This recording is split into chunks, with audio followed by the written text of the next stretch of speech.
One of the reasons I don't do theater anymore is that I can no longer memorize. So here we sit, and no sermon.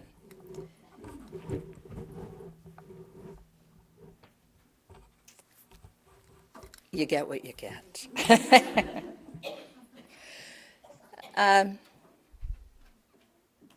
What I was writing about and thinking about was that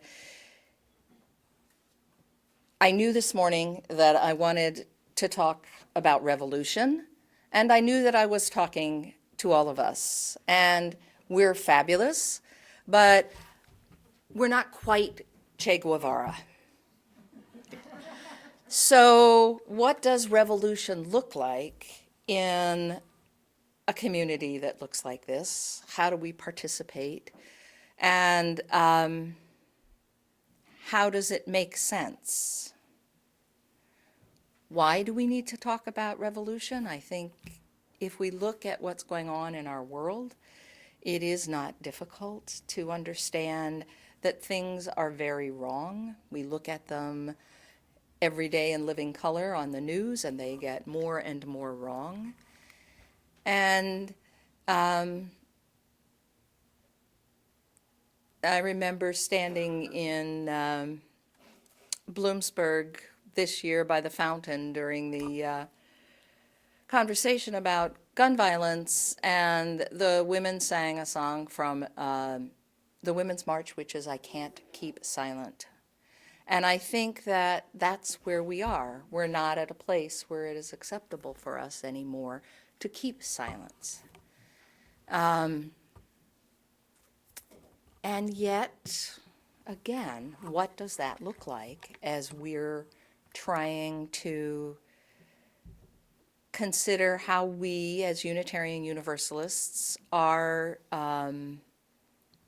helpful in the revolution? How do we put the two U's in the middle of that word, revolution?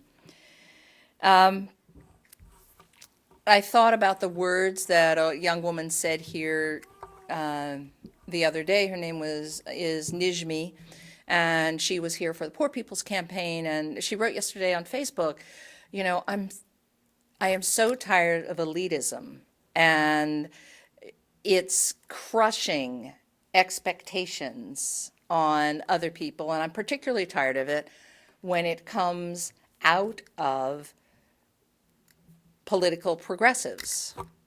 And then there's that, oh, you mean us? And I thought about the work I did this week, and I was privileged to do this week with a young woman who also spoke out there, who's just a powerful 37-year-old woman who was speaking again, and she had written her speech down because people gave her grief because she hadn't written. And so she wrote her speech down, and she's a worker bee, and she's a worker. And so, but she had written this whole thing about what institutionalized racism is and what institutionalized poverty is, and what, she was talking, the other two are environmental degradation and the war economy. And so she was sort of talking about them, and she had all the words right, but that's not what we need to hear from her. What we need to hear from her is her story. This is a young woman who escaped to the streets at the age of 13. And during the winter, she slept under cars because cars might retain a little bit of heat. And she slept on the streets for a lot of years. Why this young woman isn't in jail, I have no idea. And so she wrote and said, "Anne, will you help me with this?" And I was like, I would love to. And so, the first thing I did was sort of rake through the all of the institutionalized racism really means, and get rid of it. And I kept asking her to say, I need more story, you need to tell more story. But as we were going through it, I kept thinking, I kept going like, can we simplify the words? Can you use this word instead of that word?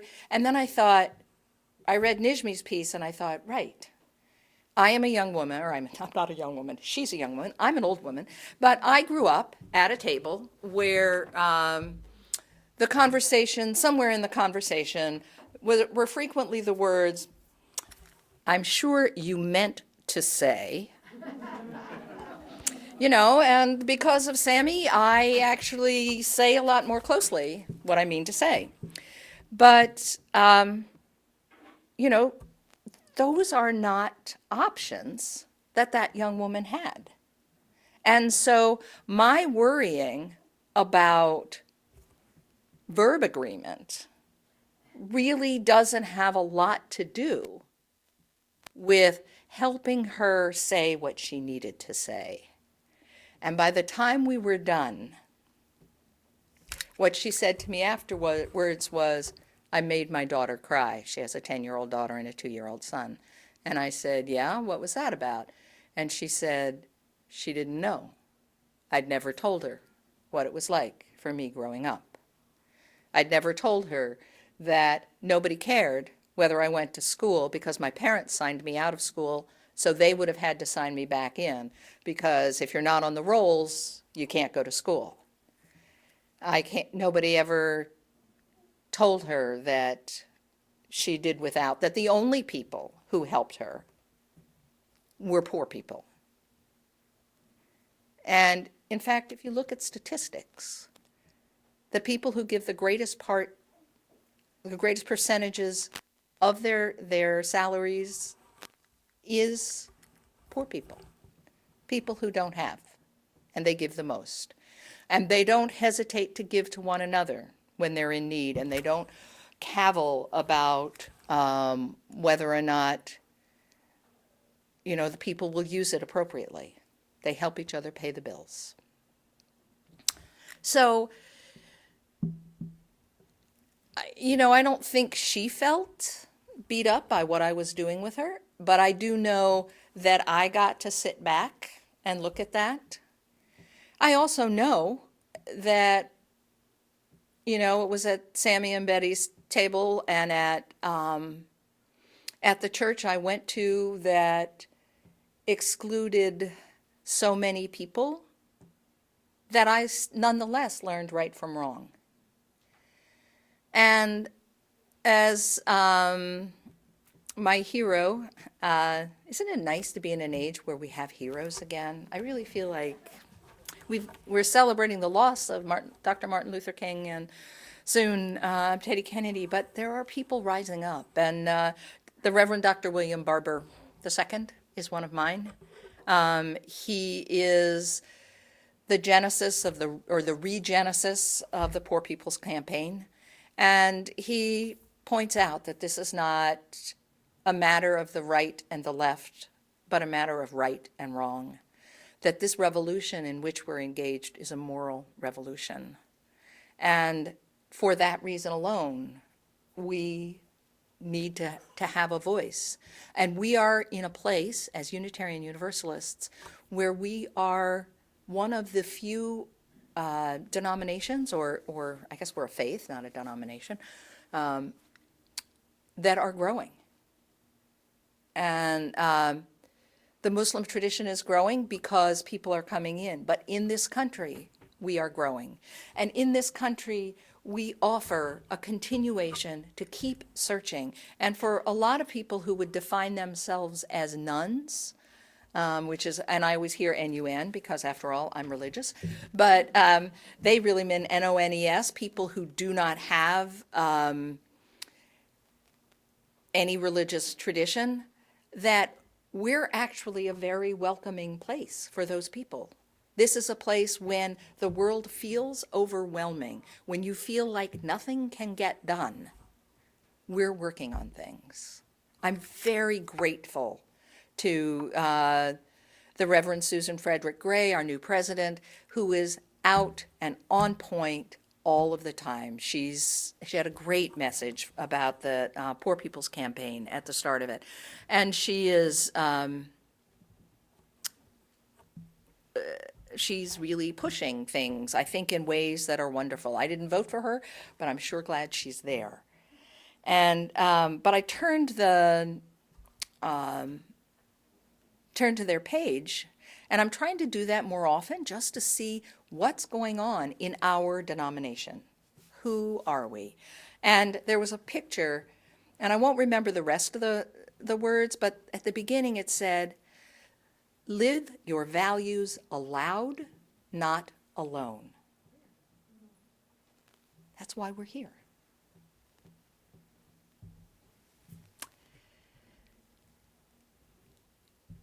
I've said before to all of you, I am a very unlikely activist. I'm a ridiculous revolutionary. And yet, here I am. Stuff is happening for which we must speak up. And I was really grateful the other day when Kim posted about the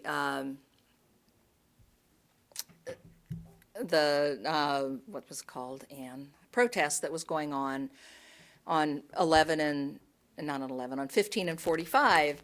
And I was like, it was right after the March on Washington, and I was sitting in my chair on Monday afternoon, and I'm going like, I am not going.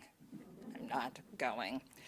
And sat there thinking about it, and then I got a call from Queer Clergy, and he goes, Anne, help. Will you come?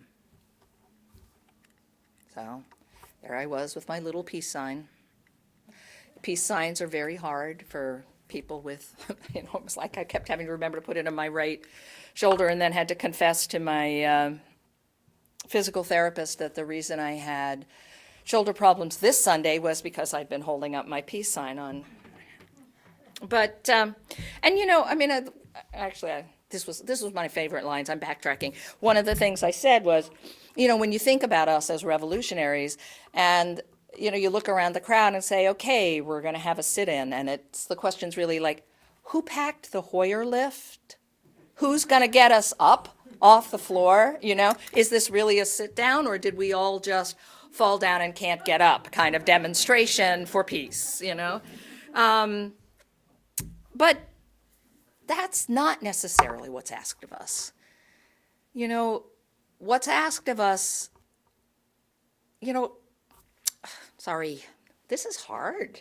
This is why I don't ever do that. People say, you need to learn to preach off the cuff. No, I get distracted. Look, is that a new clock? No. You know, are we going to be asked to do things that are uncomfortable for us? Oh, absolutely.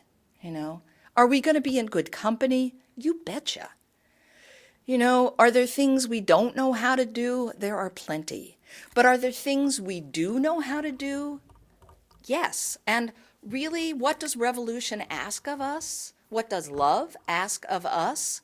But the willingness to do the things at which we're best in the work of love. And revolution doesn't just happen out there on the street corner. It is the community that gathers that gives us courage to go out on the street corner. You know, would I go if Kim didn't ask me? If I didn't know that you might expect me to show up in my collar and my On the Side of Love stole? I don't know. You know, it was Monday. I could have read a book. That was really what I was looking forward to. But I call Taylor. Taylor shows up with his queer flags. He's running down the street with 2 large queer flags, and some young man went and stood in the middle of a band playing God Bless America with his waving his flags. It was really quite tremendous. The cops came and he said, I really don't like where you're standing. I'm really grateful you're you know, like exercising your First Amendment. Would you stand over there? Thank you. Of course we will. So we marched across the street. But we also it's also about the foundation that we lay here. And it's about the dues we give. I'm going to make a plea right now. Lenore isn't here. She did very well at her wedding yesterday. She wrote last night and wanted me to know. I forgot to light a candle. But we need a treasurer. And we need an assistant treasurer. Liz has been doing yo person duty on membership, but she's ready to relinquish that. And she said to me this morning, she goes, "Oh, Ann, not before July 1st. I've got things to do." And I said, "I am worried about being run over as people come running up to say, I will be treasurer, I will be assistant treasurer, and darn, I want that membership thing." So I will try and hold them off, Liz. We've got them. But all of those things matter. It's the working of this community that makes our work in the world possible. And we're doing great things. It's important to remember that, for me to remember that, for all of us to remember that. And all of these things are also small and finite acts of revolution. The fact that we are still contributing to the feeding of children in this area, that we have so many moms involved in Moms Demand Sense Action for Gun Violence, or Sensible Gun Laws. They don't action against gun violence, right? That was it. You know, I heard some of our kids are going to be involved in a rally for students against school shootings. You know, it's moving. And I have to tell you that the most exciting thing was the other day, I sat in a meeting with 3 men who are discussing our Love.Period project and how to take it much bigger. And it's hilarious. You know, I said to somebody afterwards, you know, remember in the 80s when people took meetings, or that's what you heard about, people in LA took meetings. And it's like, I just took a meeting. And all I did was walk in, introduce people, and, you know, they're off. I'm seeing emails fly back and forth. There are going to be period products in bathrooms. There are going to be period products for young women and for people who need them, for everyone who needs them, the poor, the dispossessed. So, you know, that's happening right here. And if you think periods aren't revolutionary or period products aren't revolutionary, you're wrong.